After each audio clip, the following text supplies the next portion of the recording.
Olá, pessoal do 7º ano, tudo bem? A gente tem visto nas nossas aulas de ciências um pouquinho sobre os seres vivos, né? Nós vimos que os seres vivos eles são divididos em grupos de acordo com algumas características semelhantes. E aí a gente chama isso de uma classificação taxonômica. O que é mesmo uma classificação taxonômica? É pegar os seres vivos e falar assim, não, peraí, esses caras aqui, eles são parecidos, eles vão fazer parte desse grupo. Esses carinhas aqui, eles são parecidos, possuem características que são bem semelhantes, eles vão fazer parte desse outro grupo, tá? Então a taxonomia é a ciência que vai classificar os seres vivos de acordo com as suas características. E aí nós vimos que existem diferentes divisões, diferentes níveis onde esses seres vivos podem estar incluídos. A gente viu que o grupo mais abrangente em que um ser vivo pode estar incluído se chama reino. Então existem diferentes reinos, já estudamos sobre eles: reino das plantas, reino dos fungos, reino das bactérias, reino dos animais, né? Nossa última aula foi exatamente sobre o reino dos animais, que se chama reino Animalia. E aí dentro dos reinos existe uma outra classificação. Então reino é uma classificação geral. Dentro do reino existem mais grupinhos dentro de reinos. Esses grupinhos dentro do reino se chamam filos, né? Foi exatamente isso que a gente viu, que existem diferentes filos dentro do reino animal e dentro de cada filo existem classificações também, né? Então, dentro do filo a gente diz o quê? Que são as classes, tá? Então, reino, filo e classe, por enquanto a gente está aí. E aí, a gente vai começar a estudar hoje um tema um pouco diferente. A gente vai ver hoje qual é o ambiente em que os seres vivos vivem. Quais são os ambientes mais propícios, por quê? Porque no nosso país, no Brasil, existem diferentes ambientes, quais são os animais que vivem neles, tá? Para a gente entender um pouquinho sobre os ambientes, né, em que os seres vivos vivem, moram ali, crescem, se reproduzem, a gente tem que entender que no nosso país, assim como no mundo inteiro, existem divisões por tipo de vegetação, tá? E aí essas divisões por tipo de vegetação, elas têm um nome. Se eu tenho uma região que tem uma vegetação, por exemplo, só de árvores muito altas, eu tenho um tipo de vegetação aqui. Se eu tenho um outro tipo de vegetação aqui, que eu tenho somente plantas bem rasteiras, não tenho quase árvores super altas, eu tenho outro tipo de vegetação, tá? Então a plantação, os vegetais que vão compreender as regiões vão dizer quais são esses tipos de região. Eu vou explicar melhor. A gente vai aprender hoje o que a gente chama de bioma. Biomas são regiões classificadas de acordo com a sua vegetação, tá? E aí a gente vai estudar principalmente os biomas do nosso país, do Brasil, tá? Quando a gente pensa em Brasil, a gente pensa logo numa extensão territorial super grande, né? O Brasil, comparado aos outros países, ele tem uma extensão gigantesca, tá? Se ele tem uma extensão gigantesca, a gente pode supor que existem diferentes tipos de vegetação no nosso país. E é isso que a gente vai estudar hoje, os biomas brasileiros, tá? Para a gente começar a falar de bioma, a gente vai começar a falar sobre florestas, porque o Brasil é característico de ter florestas, né? E as florestas no Brasil, elas são chamadas de florestas tropicais. Por que tem esse nome? Tá? As florestas tropicais possuem esse nome porque elas estão próximas aos trópicos. Se a gente for lembrar da nossa aula lá do 6º ano, a gente vai lembrar o quê? Que o nosso planeta ele vai ser dividido, tem a linha do Equador, tem os trópicos, tá? Então as florestas tropicais, elas vão estar situadas justamente ou no Trópico de Câncer ou no Trópico de Capricórnio, por isso esse nome. Além disso, o clima dessas florestas é um clima chamado tropical. Vamos entender um pouquinho mais sobre isso. Então, para dar aula de bioma para vocês, biomas brasileiros são alguns biomas. Vamos começar falando das florestas. E nas próximas aulas, para não ficar um vídeo muito longo, a gente fala sobre os outros biomas, tá bom? Vamos lá. O bioma, que é essa região que vai depender da vegetação, ele vai depender muito também de um outro fator que se chama clima. E o clima da região vai depender da latitude e da altitude. Latitude significa o quê? A distância da linha do Equador até determinada região. E altitude significa a altura de acordo com o nível do mar. Então isso daqui, latitude e altitude, são duas características importantes relacionadas aos biomas brasileiros. Além disso, a gente vai entender um pouquinho sobre os biomas. Como eu já falei, são regiões com um tipo de vegetação específica, tá? Então, o bioma vai ser a vegetação daquele jeito específico. Dentro de um bioma, tá? Dentro de uma região grande que só tem um tipo de vegetação, podem existir vários ecossistemas. Então, se a gente for lembrar dessa definição de ecossistema, é a relação dos seres vivos com o ambiente em que ele vive. Tudo bem? Então, podem ter diferentes ecossistemas, relações de seres vivos com o seu ambiente. Vamos seguir. O que pode influenciar na vegetação de um bioma? Alguns fatores. O tipo de solo. Se vai ser um solo rico em areia, ele vai ser um solo arenoso. Se vai ser um solo rico em argila, argiloso. Tá? Se for um solo rico em matéria orgânica, vai ser um solo umífero. Então, dependendo do que tem naquele solo, se ele for preenchido mais por areia ou argila, isso também vai influenciar. Então, o primeiro ponto são os tipos de solo. Segundo ponto, quantidade de chuva. Se chove muito, se chove pouco. Tudo bem? E o terceiro ponto é as temperaturas do bioma. Então, se eu te perguntar quais são os 3 fatores que influenciam a vegetação de um bioma: tipo de solo, quantidade de chuva e temperatura. Aí eu coloquei um aqui, ó. Se liga numa coisa. Existem esses fatores aqui que a gente chama de fatores abióticos. Tá? Então, os fatores abióticos, que são tipo de solo, quantidade de chuva, ou também chamados de precipitação, temperatura, esses fatores, que são esses aqui, eles vão dizer qual vai ser o tipo de vegetação. Tá? Então, os fatores me dizem, vão propiciar uma determinada vegetação.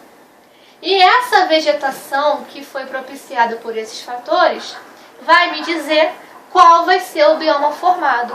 Tá? Então, isso daqui é um processo. Esses fatores aqui me dizem a vegetação e a vegetação os biomas. Tá? E aqui eu coloquei para vocês o mapa com os principais biomas brasileiros. Olha que legal, gente. Amazônia, Caatinga, Cerrado, Mata Atlântica, Pampa e Pantanal. Então, são esses 6 biomas que constituem o nosso país. Se você for observar, a maioria deles tem toda uma questão regional. Então, a Amazônia está no norte, né? O bioma Pampa está no sul, Cerrado mais para a região centro-oeste. Tá? Então, a gente vê uma divisão bem clara de acordo com o tipo de vegetação. Então, eu sei que aqui é um tipo de vegetação, aqui é outro, são diferentes biomas. E aí, a gente vai falar agora sobre o primeiro bioma que vai ser estudado, que é a Amazônia, ou também conhecida como floresta amazônica. O que tem pra gente saber dela? É uma floresta tropical de clima seco e úmido e chove bastante lá. É a maior biodiversidade do planeta. Então, comparado aos outros biomas, é na floresta amazônica que tem a maior quantidade de animais, vegetais, biodiversidade de seres vivos, tá bom? Ela pode ser dividida em terra firme, terra alagada e matas de várzea. Então, isso daqui é uma subdivisão da floresta amazônica. Tem uma vegetação do tipo densa, que eu vou mostrar para vocês o que é daqui a pouquinho. Possui um solo misto, olha que interessante. Então, a composição do solo é areia, argila e humus. Um pouquinho de cada, tá? Então, aqui eu coloquei para vocês terem uma ideia da Amazônia. Provavelmente vocês já devem ter visto algum documentário, alguma foto de como é a Amazônia. O que é uma vegetação densa? É isso daqui, olha gente, vegetação densa é um preenchimento total. Tá? Se a gente for observar aqui uma vista aérea, a gente vê que a copa das árvores, elas se unem, tá? Vamos seguir? A gente vai falar agora do segundo bioma. Também está dentro de florestas tropicais, tá? Então o primeiro foi a Amazônia e agora eu vou falar de Mata Atlântica. Tanto a Amazônia quanto a Mata Atlântica, elas possuem características muito parecidas. O que vai diferir elas vai ser principalmente a sua localização. Porque na Amazônia existe uma planície, né, bem uniforme. Então é como se fosse um terreno bem liso. Não tem muitos sobe e desce, não tem serra, não tem muitas montanhas. Já a Mata Atlântica, ela possui até uma região serrana. E isso vai diferenciar a Amazônia da Mata Atlântica, tá? Vamos lá então. Também é uma floresta tropical. Ela vai estar na costa do Brasil. Ela possui também uma grande biodiversidade. E aqui a gente vai encontrar plantas que são chamadas epífitas, que são aquelas plantas que vivem sobre outras plantas. O exemplo clássico de epífita que você deve conhecer são as orquídeas. As orquídeas vivem sobre outras. Tá? Então a orquídea é uma epífita. A Mata Atlântica, ela é característica por quê? Porque ela sofreu muito com a ocupação humana, com o extrativismo, e aí a porcentagem de Mata Atlântica original ela já diminuiu bastante, drasticamente, justamente pela ocupação humana.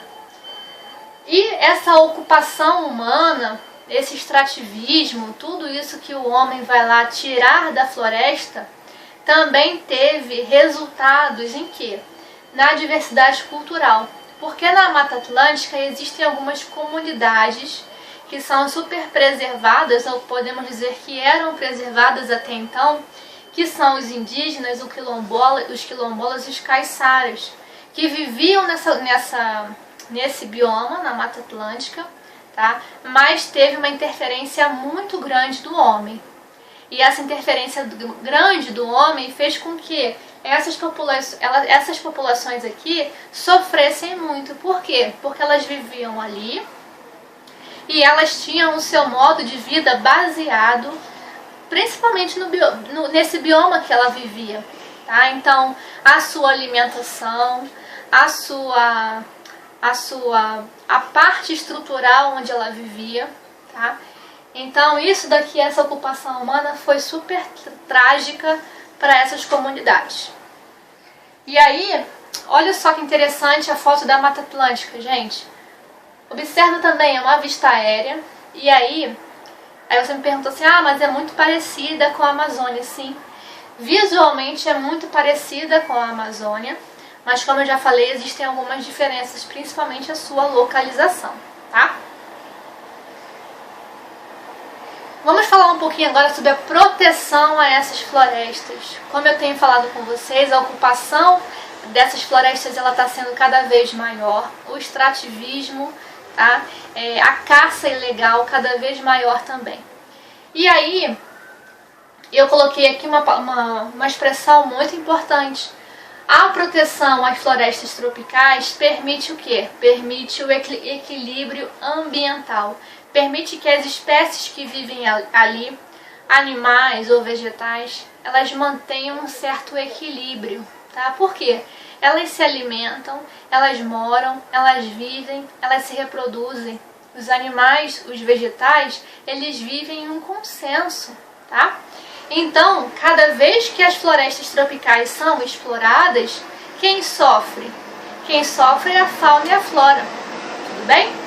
E aí, a proteção a essas florestas tropicais, primeiro ponto, elas vão prevenir a erosão.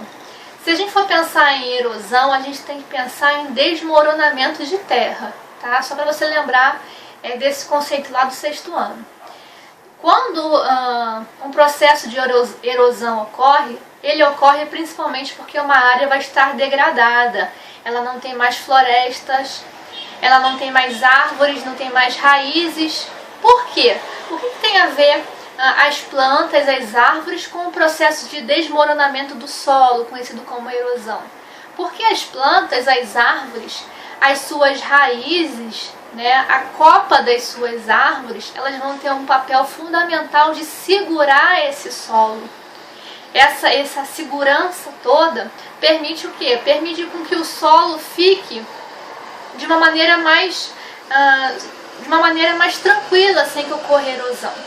Tá? Então, as raízes das árvores de uma determinada região e a copa dessas árvores, que também não permite que a chuva ela bata diretamente no solo e cause a permeabilidade do solo, ela permite o quê? Que essa erosão não aconteça, tá? Evaporação e transpiração da água. O que é evaporação pelas plantas e a transpiração pelas plantas? O que isso pode auxiliar na proteção às florestas? Pessoal, a floresta amazônica ela tem uma extensão gigantesca. Então, tudo aquilo que as plantas transpiram e toda a água que é evaporada desse ambiente, elas vão ter uma circulação planetária, tá? Então, tudo que acontece nesse tipo de floresta tropical, tanto Mata Atlântica quanto a Amazônia, tudo que acontece ali vai ter uma configuração, vai ter uma consequência para as outras partes do planeta, tá?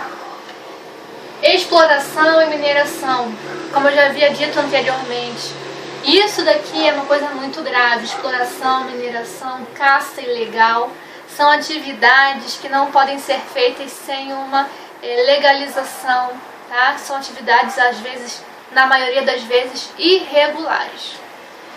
E com tudo isso aqui, também existe o risco à diversidade cultural, tá? Os povos que vivem ali, bom? Então a gente tem que ver, se ligar um pouco com relação à importância da preservação das florestas, tá? Não é somente por causa dos animais que vivem, mas como um todo. Como um todo, quando eu digo como um todo, significa que a gente também precisa que as florestas estejam ativas, que as florestas não sofram esses tipos de processo aqui, tá? Porque a gente precisa que chova, a gente precisa que essas plantas evaporem, que essas plantas transpirem, que a água evapore, tá? A gente precisa participar desse ciclo. E a gente participa. Tudo que a gente participa precisa ser uma coisa boa. E para ser uma coisa boa tem que ter o quê? Tem que ter preservação ambiental, tá bom? Então falamos hoje um pouco sobre florestas tropicais, né? Florestas tropicais temos duas, Amazônia e Mata Atlântica, tá bom? E os próximos vídeos nós vamos falar dos outros biomas, tá legal, pessoal? Assistam o vídeo com calma e qualquer dúvida vocês me perguntem. Leiam o livro também, que é super importante para poder acompanhar essa nova matéria, tá legal? Então a gente fica por aqui e até o próximo vídeo. Tchau, tchau, 7º ano!